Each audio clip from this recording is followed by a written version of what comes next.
I'm Dr. J.J. Hurtak, and I'm here with my wife, Desiree Hurtak, also a doctor of environmental science.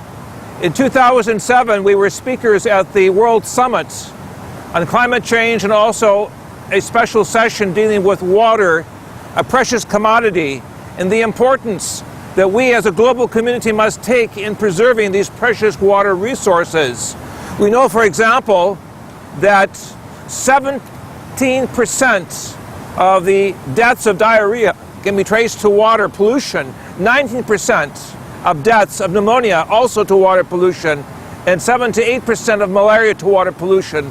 So we have a global situation that requires countermeasures, and we've been able to work on this through a whole new process of activating favorable microbial life forms to eat, as it were, the products of pollution.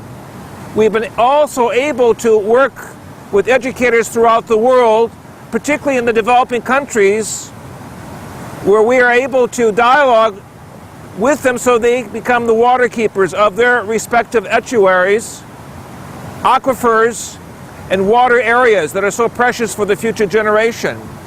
But more than that, Desiree and I were shocked when we realized at the World Summit that we have only a short period of time, perhaps as small as a decade, to take responsibility to control the greenhouse gases, the CO2 emissions and other pollutants that are pushing us more towards the precipice of destruction.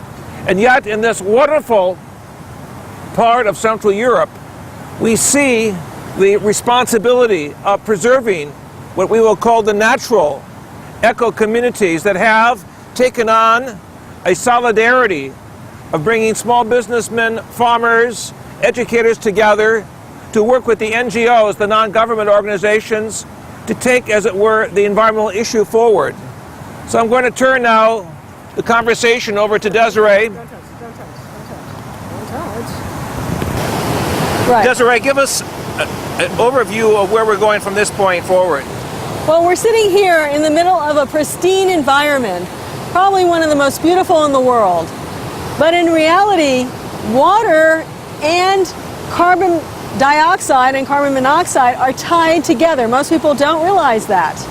That the idea that water absorbs the mass of carbon in our planet and it's going into the waters very much like a Coke bottle. You know, what makes Coke fuzzy is actually carbonated substance, and this is exactly what's happening to our oceans. And this carbonation is not only killing the fish life because they can't live in the high acidity that is created by this, but it's also destroying the coral. Now, some coral, you see these beautiful coral reefs in Australia and also off the coast of Florida, and you don't realize how they got there. They're actually living organisms that grow very, very slowly.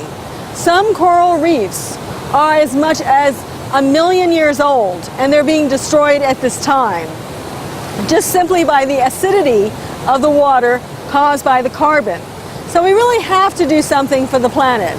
We have to get nature back to what we're seeing here today, something very beautiful, something very natural, without the pollutants. I recently read an article, I don't know, I wasn't one there, but they said there was one place where the water was so polluted that it actually ate a shirt, which means you put the shirt in the water and it actually is destroyed.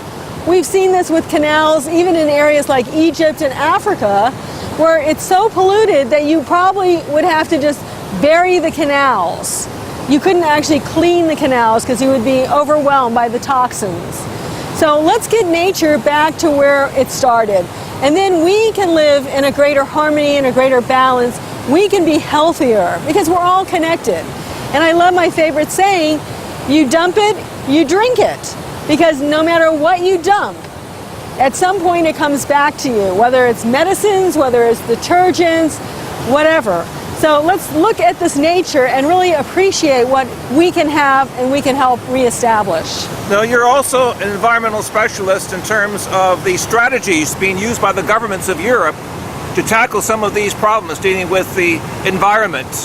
or what some journalists would call Umwelt oder Waffen, either a military industrial economy or that which is green or towards the environment. How do you perceive Europe is ahead of the rest of the world in dealing with the grassroots environmental countermeasures and solutions that are necessary? Well, obviously the people here are very educated and very conscious. You go to places like Brazil, which we've traveled to many times, and people don't realize when they cut down trees what they're really doing. People don't realize when they throw things into the water, they think it's just going to be going away. There's a lack of education. People in Europe are educated, they're conscious, they actually see things. But the NGOs, what role do they play in this overall picture strategy? Well, the good thing with the NGOs is they're able to come from the education they have here and take this to third world countries. So they're able to clean up areas. In fact, we have pictures of these soap suds in the middle of Colombia and Peru. Just because people are washing their clothes in the river, they don't realize that downstream there's all this pollution that they're creating. So the NGOs are able to, come in, educate the people, and make a difference. Could you say in terms of the solidarity of the European movements more towards green solutions, that the governments are more willing to listen now to the NGOs, the non-government organizations, as opposed to political parties? Well, certainly the fortunate thing about Europe is the Green Party, and also the fact of many of the NGOs such as Greenpeace and the World Wild Fund for Nature are all having a say in the European Union, specifically the European Parliament, but in some cases with the European Commission. So they're listening to these groups, probably more than they're listening anywhere else in the world. So I have to give a credit for the European Union for being able to bring that about. And this is important also that we increase this dialogue of H2O worldwide so that every part of the world, no matter what the situation, becomes part of the global message that we can make or break, as it were, the next stage of human evolution if we do not take responsibilities as being the water keepers of our respective backyard. So the old motto, "not in my backyard," has to be changed. We must have a global vision and also a responsibility of being water keepers and water caretakers and water transformationalists, if I may coin that word, in our part of the world fabric. So let's go take a look at what we have here, how pristine this area is.